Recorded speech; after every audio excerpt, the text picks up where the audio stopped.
बिस्मिल्लाहिर्रहमानिर्रहीम। अस्सलाम वालेकुम नाज़रीन, आप यूट्यूब चैनल देख रहे हैं। मैं इमरान खान हूँ। कुछ आम खबरें मैं आपके साथ शेयर करता हूँ। सबसे पहले तो एक लेटेस्ट डेवलपमेंट ये है कि पेशावर में पाकिस्तान पीपल्स पार्टी ने एक एहतजाज किया और करप्शन के खिलाफ किया। हर पॉलिटिकल पार्टी का एहतजाज करना हक है, चाहे वो कोई भी पॉलिटिकल पार्टी है, और पुरअमन एहतजाज करने से उन्हें नहीं रोका जा सकता। ये पाकिस्तान के आइन में और कानून में उनके पास ये हक मौजूद है।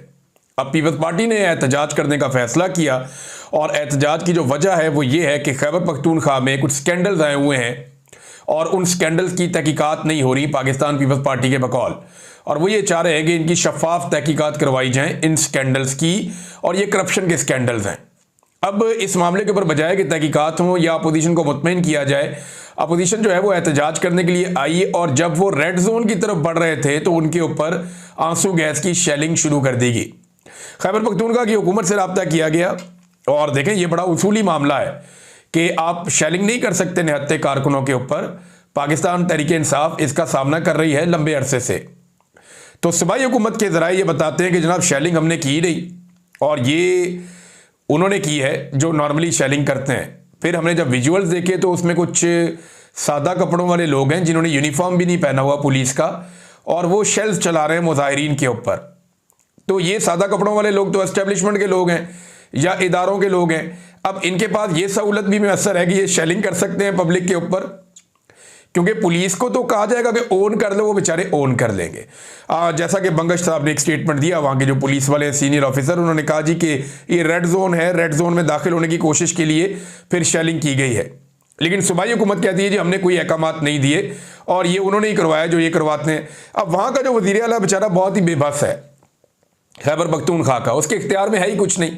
आप जिसको मर्जी खैबर पख्तूनख्वा में फैंटी लगाएं, जो मर्जी करें, वो बाद में ये कहते था जी मुझे तो पता ही नहीं चला किसी और ने कर दिया, और वो जिन्होंने किया उनसे वो सवाल भी नहीं कर सकता।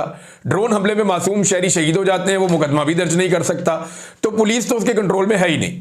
इमरान खान ने इसीलिए कहा था कि अगर निज़ाम कंट्रोल में नहीं आ रहा या पुलिस वाला भी आप अपना नहीं लगवा सकते, तो या अपनी मर्जी से आप ट्रांसफ़र नहीं करवा सकते, IG नहीं ले सकते, तो इससे अच्छा आप हुकूमत तहलील कर दें या आप छोड़ दें हुकूमत। ये इमरान खान साहब ने कहा था, थोड़ा सा पहले रिपोर्ट भी हुआ था। बहरहाल पाकिस्तान पीपल्स पार्टी के लोगों के ऊपर शेलिंग की गई है, और पाकिस्तान पीपल्स पार्टी के लोगों ने क्या किया उनका भी आप एक जमहूरी कारनामा चेक करें। देखें वो एक पॉलिटिकल पार्टी है, उन्हें भी दूसरी पॉलिटिकल पार्टी का एहसास होना चाहिए, लेकिन रद्द-ए-अमल के तौर पे उन्होंने पाकिस्तान तहरीक इंसाफ ने कैंप लगाया हुआ था इमरान खान और बुशरा बीबी की रिहाई के लिए पुल के नीचे। वहाँ पे कारकुन आते थे और बैठते थे रोजाना शाम को। वो कैंप को उन्होंने आग लगा दी। वहां पर गए, कैंप की कुर्सियां शुर्सियां तोड़ दी, पोस्टर बैनर फाड़ दिए, शोहदा की तस्वीरें लगी हुई थी इमरान खान की, उनको उतार के फेंक दिया, और उसके बाद कैंप में आग लगा दी। ये पाकिस्तान पीपल्स पार्टी के कारकुनों का रद्द अमल था। उन्होंने वहां पर जाके ये किया। अब एक तरफ के लोग कह रहे जी पहले पीपल्स पार्टी ने ये किया और बाद में पुलिस ने शेलिंग की, लेकिन ये दोनों चीजें अलग अलग हैं। मैं इसलिए अलग अलग कह रहा हूं कि ये इंसिडेंट बिल्कुल अलग है, और क्योंकि पीटीआई की गवर्नमेंट ओन ही नहीं कर रही, वो कह रहे हैं जी हमने शेलिंग नहीं की, ये तो की है उन्होंने, करने वालों ने, और जो करवाने वाले उन्होंने की है, हमारा तो इससे कोई ताल्लुक ही नहीं है। वैसे इतनी कमजोर और फारिग हुकूमत मैंने अपनी जिंदगी में नहीं देखी, जिसके बाद इतना भी इख्तियार नहीं है कि वो एक DC को या IG को या किसी सेक्रेटरी को अपनी मर्जी से यहां से वहां कर सके। बहुत ही कंप्रोमाइज किस्म की हुकूमत है। बेचारे पहाड़ ही टापते रहे, इनका रिकॉर्ड एक ही बना है जो हम सब ने देखा भी है। नाज़रीन, पाकिस्तान तहरीक इंसाफ के हवाले से बहुत अहम खबरें हैं मेरे पास, और एक अलीमा खान साहिबा के हवाले से भी बड़ी इंपॉर्टेंट खबर मैं आपको अभी दूंगा।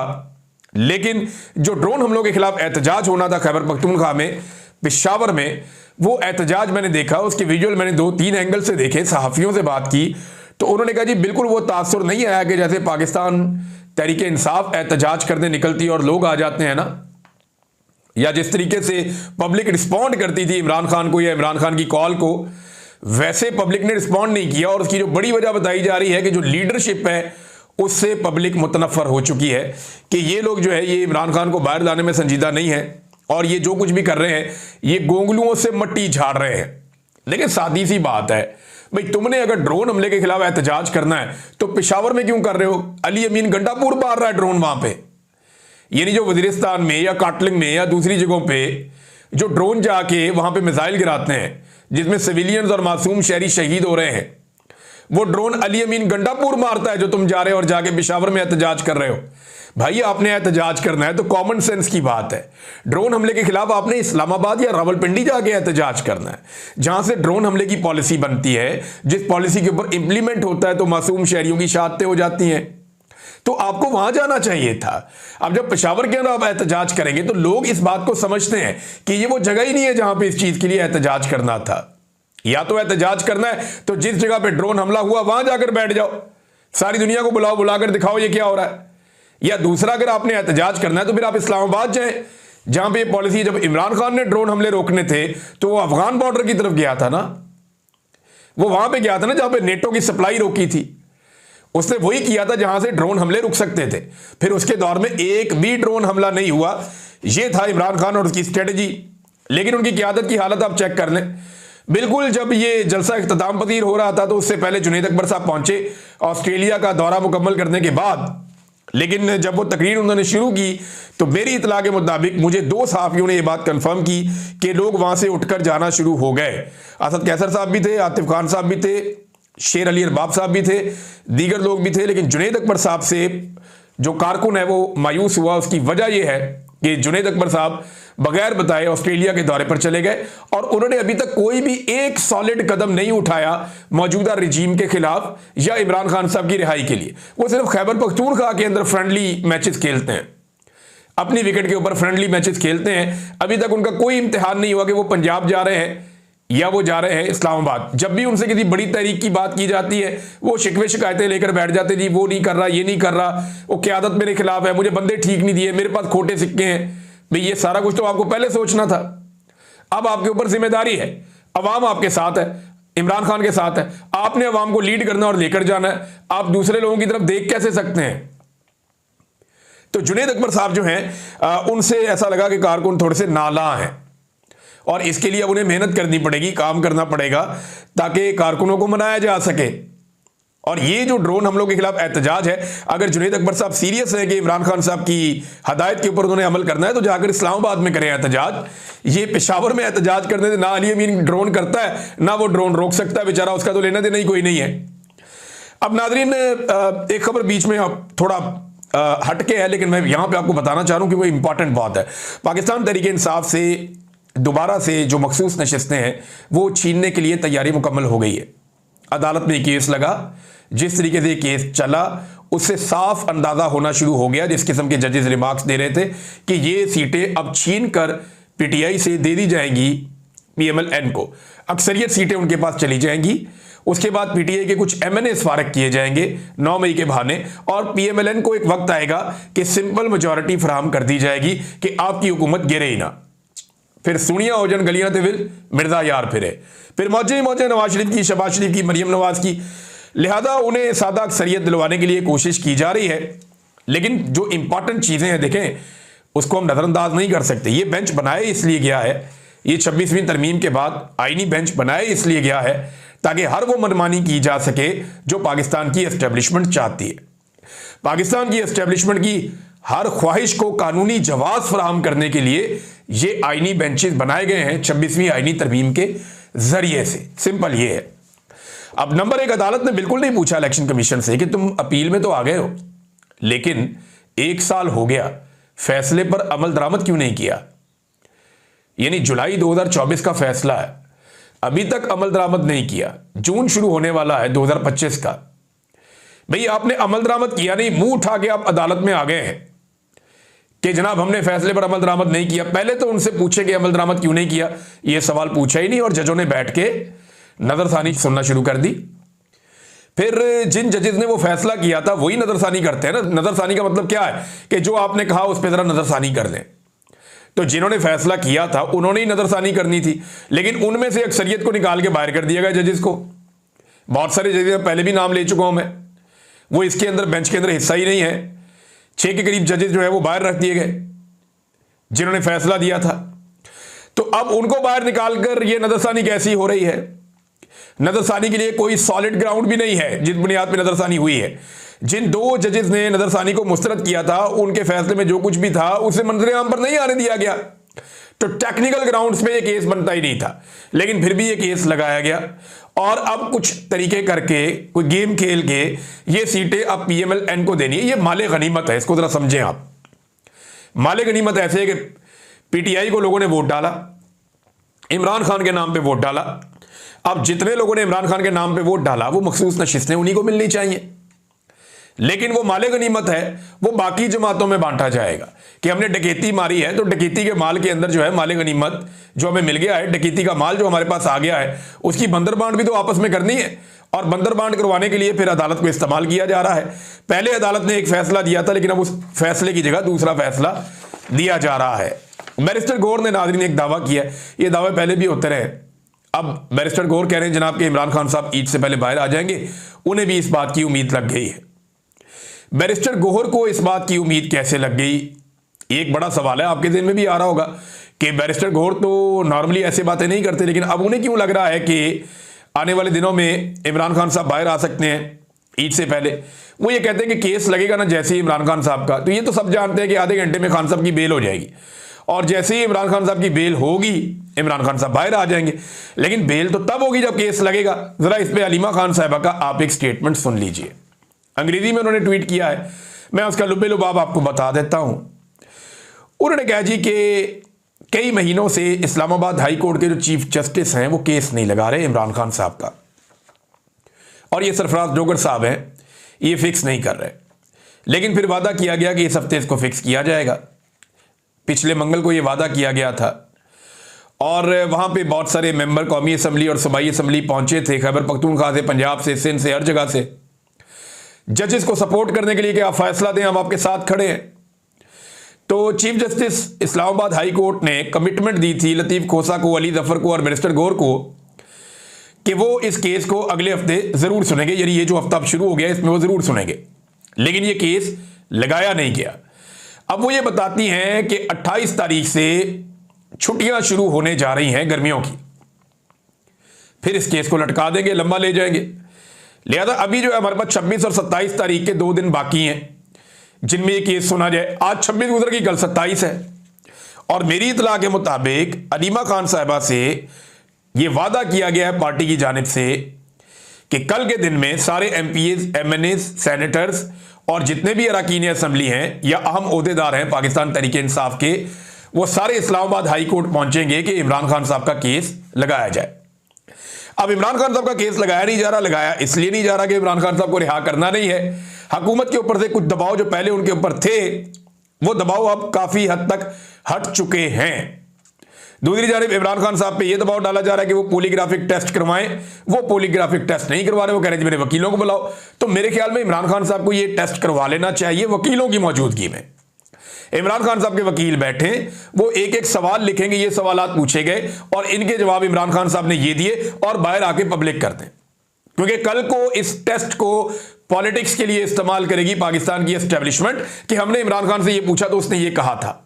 क्योंकि वो पॉलीग्राफिक टेस्ट था, लिहाजा वहां झूठे और सच्चे साबित हो गए। इमरान खान ने इतना झूठ और इतना सच बोला, तो ये वो गेम डाल देंगे बाद में अगर अकेले होंगे तो।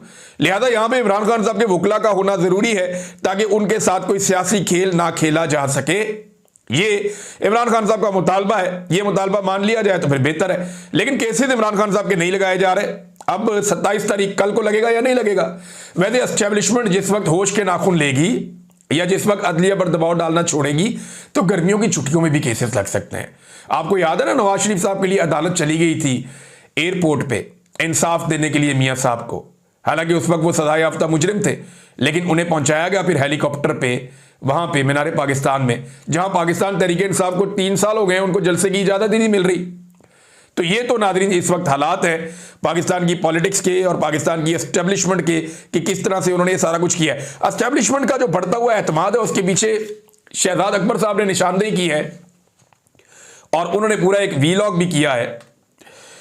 तो ये एक्चुअली एक रिपोर्ट छपी है वॉल स्ट्रीट जर्नल में। ये रिपोर्ट कहती क्या है, जरा इसका एक हेडलाइन है, उससे आपको आइडिया हो जाएगा। The father pursues Trump's diplomatic deals, the son chases crypto deals. अब वो ये कहते हैं कि जी बाप जो है वो डिप्लोमेटिक डील्स कर रहा है, जबकि बेटा जो है वो क्रिप्टो डील्स कर रहा है। क्रिप्टो एक करेंसी है और दुनिया की तगड़ी तरीन करेंसी है, और इसके अंदर बहुत पैसा है, लोगों ने अरबों खरबों बेशुमार पैसा बनाया है, अभी भी लोग बना रहे हैं। बहुत अमीर अमीर खानदान जो है उन्होंने अपने बच्चों को इसके बारे में सिखाया और पढ़ाया है और उनके बच्चे इसी बिजनेस के साथ मुंसलिक हैं। अब ये जो स्टोरी है ये नॉर्मली तो डोनाल्ड ट्रंप के खानदान के बारे में है या उनके आसपास के लोगों के बारे में है, लेकिन इसमें एक हिस्सा पाकिस्तान से मुताल्लिक भी है कि पाकिस्तान की जो एस्टेब्लिशमेंट है वो डोनाल्ड ट्रंप की हुकूमत के करीब कैसे आई और वो जो बहुत बड़ा खतरा उन्हें लगता था कि इमरान खान की रिहाई के लिए वहां से शोर मच जाएगा, वो उन्होंने कैसे दबाया। इस बारे में शहजाद अकबर साहब ने इस स्टोरी को खोजा है, बल्कि इसके अंदर बहुत कुछ लिखा हो भी, आप उसको पढ़ सकते हैं। एक्चुअली हुआ क्या, हालातों वाकयात के तनाजुर में आप देखेंगे तो आपको समझ आ जाएगी। देखिए हुआ यह है कि सदारती जो डिप्लोमेसी है उसको खानदानी कारोबार के लिए इस्तेमाल किया जा रहा है डोनाल्ड ट्रंप की जानिब से, उन पर इल्जाम लगाया जाता है।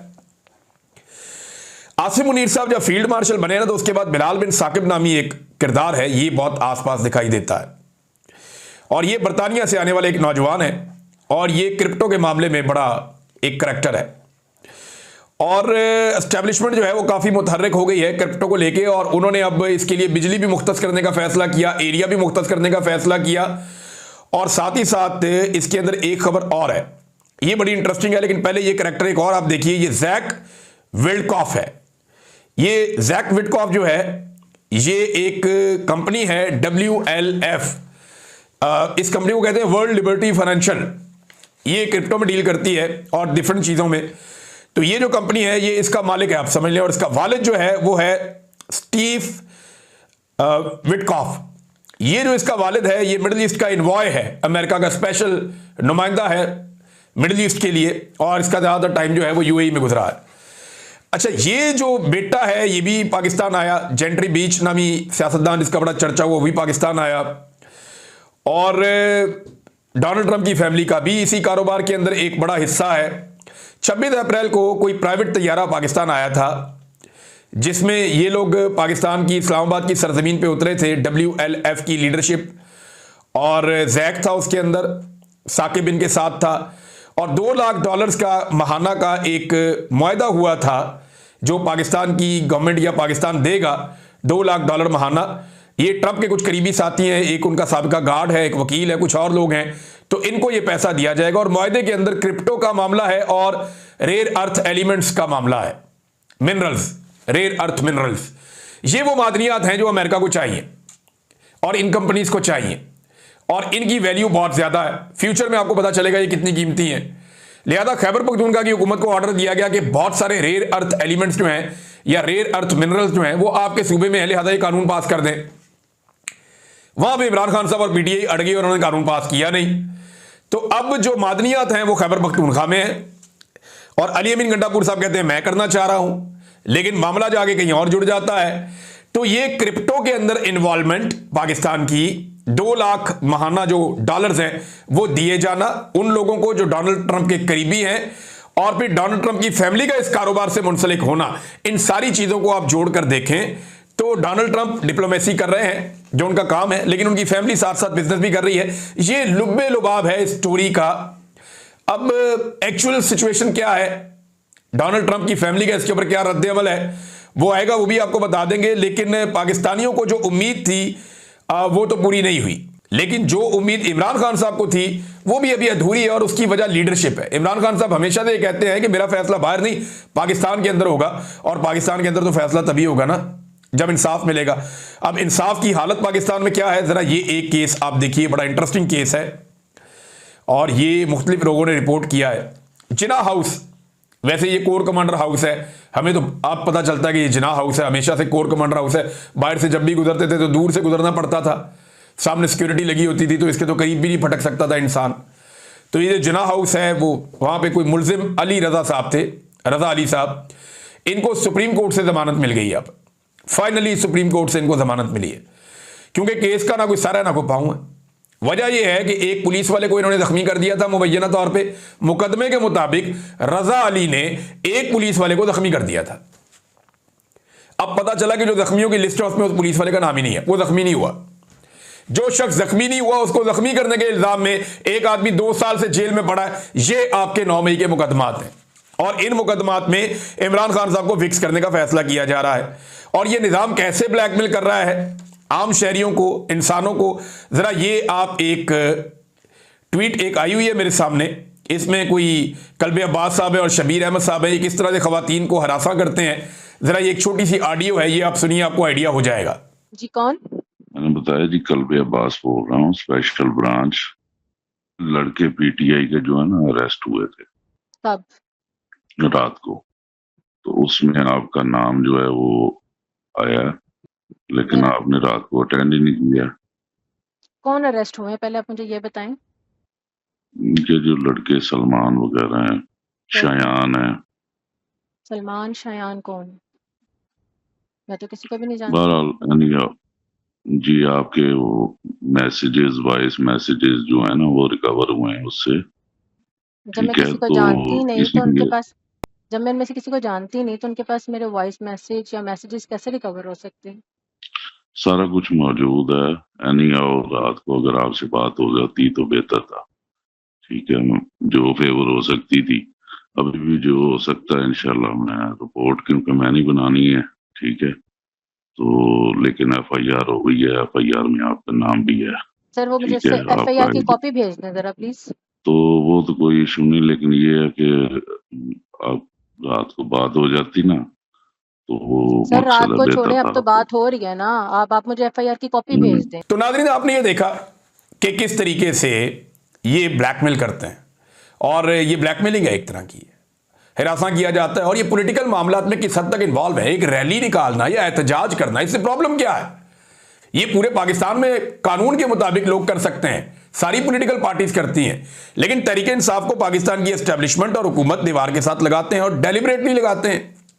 फरदुल्ला बाबर साहब ने, एक बड़ी खुशी की बात है कि उन्होंने हक के साथ खड़े होने का फैसला किया, ये जरदारी साहब के खास आदमी ने।